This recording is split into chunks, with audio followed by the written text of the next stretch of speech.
la famille, bienvenue dans la vie d'une Camerounaise, une nouvelle maman qui vit en Espagne. Mes afros, ma petite famille à moi, j'ai décidé aujourd'hui d'aborder un sujet parfois qui soulève beaucoup de questions, de questionnements chez nous au Cameroun, l'entrepreneuriat. Quand je dis l'entrepreneuriat au Cameroun, c'est quelque chose qui me choque chaque fois que je prononce ce mot-là. Je vais vous raconter ma story time à moi, mon expérience en tant qu'entrepreneur au Cameroun. Ah oui, oui, pour ceux qui ne savent pas, moi j'ai été entrepreneur, j'ai été Bayam Salam, à mon propre compte, j'ai travaillé autonome.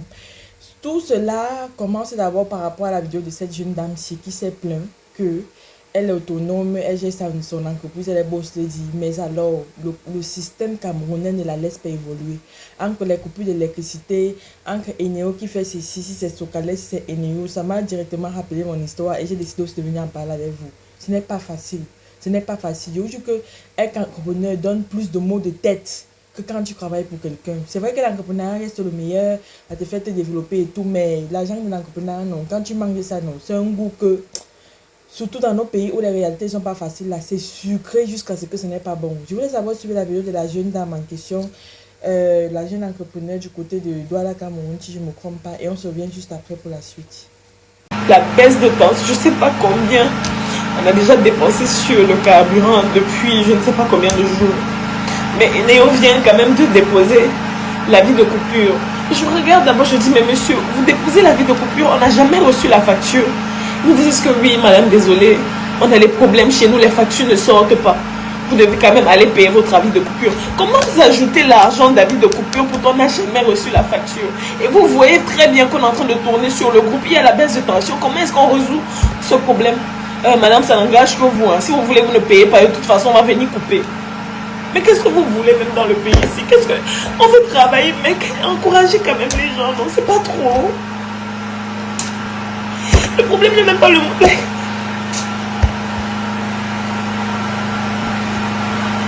Si ce n'est pas ça, c'est les clients vampires qui vont venir commander les habits. Parce qu'ils sont clients maison, tu vas faire confiance, livrer. Ils vont te tourner. Non, désolé, je suis en vacances. Non, j'ai un problème. Mais tu les vois tout le temps entre deux avions. Mais payer tes factures les dépasse. Qu'est-ce que vous voulez? On ne vend pas le... Moi, je ne vends pas le piment. Je ne sais pas. Personne n'est derrière moi pour supporter ce business. J'ai plus de 10 employés que je paye chaque mois. Quand vous tournez avec l'argent des gens dans vos poches et puis vous jouez les gros, c'est pour qu'on fasse quoi? Quand c'est les gros qui vont afficher leur fesses au carrefour là-bas, vous allez dire comment le Cameroun est dépravé, machin. Mais c'est les mêmes que vous allez inviter au panel d'aller parler. Parce qu'elles ont acheté les voitures, elles doivent venir vous expliquer comment elles ont réussi. Nous qui travaillons l'argent propre, l'argent dur là, vous ne voulez pas nous aider. Le Cameroun est maudit. En question, non. Vous voyez comment la jeune fille elle est traumatisée au cas où elle pleure, elle gratte la tête, elle a les migraines, elle a tout au moment. Je vous assure que moi j'ai vécu ça. Je vais vous raconter un petit story time. Je suis en niveau master. Je suis en niveau master en 2023. Je ne me trompe pas. 2022, 2023. Je sais pas, licence, master et tout. Et puis, mon homme, le père de ma fille actuellement, me dit, je sais pas que tu es étudiante, mais tu peux pas rester sans rien faire. Tu vas pas seulement dépendre de moi et tu vas pas seulement dire que tu vas à l'université. Généralement, une jeune fille, bien qu'elle se bat, c'est vrai que tu es encore très jeune. Tu es pas si jeune que ça, parce que tu pourrais avoir 22, 23 ans. Mais passer cette année, j'aurai 26. Il faut que tu essayes de faire quelque chose, tu essayes de te battre, quoi. Je dis, ok, papa, moi, je veux me battre depuis. Et c'est mieux que les moyens ne me permettent pas. Oui, que moi je me fais dans les habits dans la mode comme ma mère. Comme ma mère fait dans les habits à friture, moi je vais faire les habits modernes de la ville et tout. Elle prend son bonheur, moi je vais prendre ma part à Douala et tout. Je vais ouvrir. Il me dit, ok, tu veux commencer comment? Et que moi je veux commencer le commerce en ligne. Il dit que non, il n'aime pas tout le commerce en ligne. Il faut que j'ouvre une petite boutique. C'est comme ça que il m'envoie le capital de 2,5 millions, 2,5 millions comme ça. Il me dit, ça va aller. Il dit que papa, c'est beaucoup. Premier problème d'abord, je commence à chercher le local. Je cherche le local, je cherche. Normalement, avec un capital de 2 millions, c'est souvent que le local ne doit même pas dépasser les 15%, les 20% de ton capital ou bien les 15%, comme ça. Erreur que moi j'ai fait entre le local et le courant et tout, je tournais presque à 70 000 le mois. Vous voyez un peu.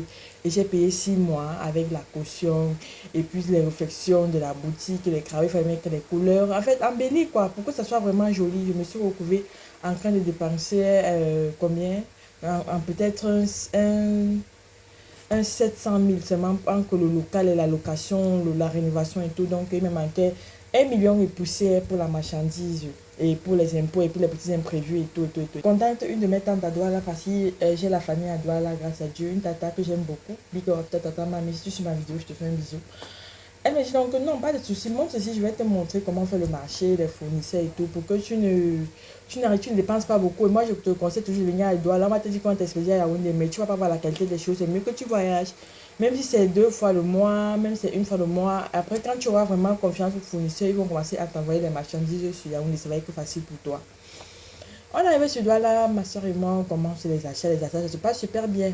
On rentre à Yaoundé, je charge la boutique. Vous savez que quand je décide d'entreprendre, les premières marchandises, elles partent vite parce que ta famille te soutienne, tes amis te soutiennent. Avant même que je n'ouvre la boutique, j'avais vendu peut-être que les 3 tiers de la marchandise. Donc quand je vois même la boutique, c'était hyper, super vite. Il fallait que je parte, je voyage encore pour compléter les choses. Mais bon, comme on dit, ça a bien commencé, tout, j'étais contente. Il me dit donc que tu es étudiante, donc ça signifie que tu ne peux pas rester à la boutique, tu dois aller à l'école. Et quand tu vas à l'école, la boutique ne va pas être fermée. Cherche une employée que tu vas payer même 35 000 et tout.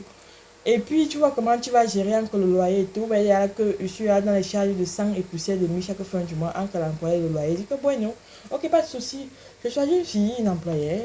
Ouais, une fille pas mal et tout ça là. On commence à travailler ensemble, on travaille, on travaille, on travaille. La fille, elle est bonne au début, elle est même très bonne parce que jusqu'à présent, on est en contact. C'est vrai qu'il y avait quand même quelques petites disparitions qu'elle faisait, mais ce n'était pas des disparitions trop poussées. Un jour alors, ce qui me tue, je reste là.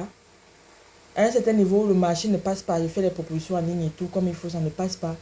Je décide donc alors de faire les ventes en ligne, c'est-à-dire quand même j'ai le temps, quand je rentre à l'université, si quelqu'un a commandé, je pars livrer, ce qui était d'abord trop risqué pour moi parce que à l'époque j'avais entre guillemets un ex qui me harcelait et mon homme actuellement m'a laissé les ventes en ligne là. Parce qu'il savait que je faisais ça et du coup parfois il faisait comme si c'est lui qui commande les marchandises, pas une personne pour me coincer et tout. Donc je me suis dit c'était pas bien. Je me suis consacrée pour la vente physique. Il faisait maintenant que quand je pars à Douala, je rentre avec les marchandises, je place quoi, je place et certains qui viennent dans la boutique. Donc, qui te réserve les marchandises, ça fait plus de 3 semaines avant de venir chercher. Ah, tu sais pas que j'ai des problèmes. Oh, tu sais pas ceci. Oh, tu ne sais pas cela. Il dit que problème, ce problème, parfois c'est le courant, parfois c'est le bailleur. Oh, il y a telle chose à réparer. Oh, collectivement, parce que c'est un ensemble de boutiques et tout. Parfois, même là où je faisais la boutique, il y avait tellement de poussière, oublié d'arroser et mettre les tapis tout le temps. En fait, trop de choses ne me permettaient pas. Ce qui m'a fatiguée, je vais vous dire la vérité, c'est la mairie. La mairie m'a fatiguée. Quand je suis arrivée, j'ai commencé à travailler. On m'a dit non, bon, la mairie, il faut payer les boîtes à pharmacie. Toi, comme tu as un peu un petit capital, les capitales de moins d'un million, parce que j'ai déclaré que j'avais le capital de moins d'un million, et on va te classer dans telle catégorie, tu vas payer telle tranche, telle tranche, telle tranche. Tu n'as pas besoin de te déplacer pour aller à la mairie, il faut payer. Je paye aujourd'hui, le lendemain on vient, il y a telle chose qui ne donne pas, il y a telle chose qui ne donne pas. Un jour, mon employé m'a appelé, il me dit, on a encore dit qu'ils veulent 5 000, je dis que papa, maman, Dieu les que tu n'as pas, qui fait 1000 sel. Il dit que baisse de sort, rentre à la maison, pas de problème, ta journée est comptée. Ça a été comme ça là. Ce n'était pas facile. Oui, que ce n'était pas facile du tout. Même pas un peu. Mais bon, on a géré comme on a pu gérer. C'est vrai que j'ai repéré que l'argent que j'ai dépensé. Mais à la fin, ça m'a fatigué. Ça m'a beaucoup fatigué parce que je me suis dit, pour être entrepreneur au Cameroun, il faut avoir le cardio. Il faut avoir vraiment le cardio. Si tu veux vraiment de ça à 100%, mets d'abord les pieds au sol. Il faut savoir que dans l'entrepreneuriat, on ne gagne pas là. Tu investis d'abord pour gagner dans le long terme. Dieu merci, j'avais toujours mon chéri qui me soutenait. Il me disait que non, chaque fois, tu vas tout le temps avoir ton argent de baigner et tout pour aller à l'école. Parce que j'étais en classe comme ça, mon cerveau chauffe. Je pense qu'on va aller à Douala, la marchandise, l'hôtel. Il me dit qu'elle était. Même manger une pomme comme ça, je ne pouvais pas dire que, hey, maman, l'argent du capital ou bien le bénéfice. Donc tout était tellement calculé que. Ah, c'est pas facile. C'est pas facile. Je vous assure que. On a un beau pays, le Cameroun, on a un beau continent et tout. Je vous assure qu'on n'a rien à envier à l'Europe, mais c'est juste la gouvernance, comme je dis. Si on améliore beaucoup de secteurs, ça va donner. Raison pour laquelle moi, je dis toujours big up au Bandeke, aux gens de l'Ouest là. Les gars là connaissent gérer l'entrepreneuriat. Je ne sais pas comment ils font, comment ils s'en sortent. On se souvient que les Bandeke ont le secret de l'entrepreneuriat, je respecte. Ces gars ont la force de la persévérance, ils persévèrent. Mais moi, quand même, ma boutique a fait 2 ans. C'est quand je voyageais ici que j'ai dit que non. Il faut que je ferme et tout. Je ne suis plus là. Moi, je n'aime pas les choses, les mots de tête à distance, que je suis ici, je gère là-bas. Mais vrai, ça a été une expérience qui m'a beaucoup ouvert les yeux. Et ça m'a fait beaucoup respecter les entrepreneurs. Big up à vous. Vous êtes les meilleurs. C'est pas facile, mais si vous tenez le coup, non, chapeau. Vous tirez le chapeau. Moi-même, j'ai été entrepreneur et je sais ce que ça fait. Quand on me dit souvent que comme tu as Nairobi, lance le business au Cameroun, je peux lancer aucun business au Cameroun. Je dis ça. Moi, je peux lancer aucun business au Cameroun. Le business que je vais lancer au Cameroun, c'est quand je vais acheter mon terrain, je vais construire mes maisons, ça va tourner. Oui, l'argent va entrer dans mon compte. Je vais gérer ça à partir d'ici à Nairobi, le gestionnaire, tout. Hey, la paix est bien, le mot de tête. Les conteneurs que je vais faire, c'est ça pour venir équiper ma propre maison au Cameroun. Ou bien si il y avait un conteneur, il vend en gros, je râle. Je ne veux pas laisser la brocante au Cameroun, là-bas, on te dit qu'on a vendu 1000 francs. On n'a rien vendu aujourd'hui. Nous tous, on connaît les sacrifices qu'il faut pour faire un conteneur ici. La paix est bien. Je ne veux pas la quitter le mot de tête là. À mon jeune âge d'abord, je pense que l'entrepreneuriat fait même partie de l'une des choses qui m'ont donné les problèmes de nerfs et des tensions. J'ai toujours la tension haute, ma tension est toujours à 14, 15, 16, 17. Qui était enceinte, ça partait à 18. Donc, j'évite tout ce qui va me faire stresser maintenant. Et l'entrepreneuriat perso, moi, je ne suis pas par rapport. Je ne suis pas par rapport. Pire encore, je suis loin. Mon corps chauffe trop. Hey, la paix est bien. Bon, je vais couper là. Merci à tous ceux qui sont abonnés à ma page, qui me soutiennent tous les jours. À travers un like et un partage. Comme vous le savez si bien, vous êtes les meilleurs, vous êtes adorables. Ce sont dit à très bientôt pour une nouvelle vidéo. Prenez soin de vous. Bisous, bisous et à ça.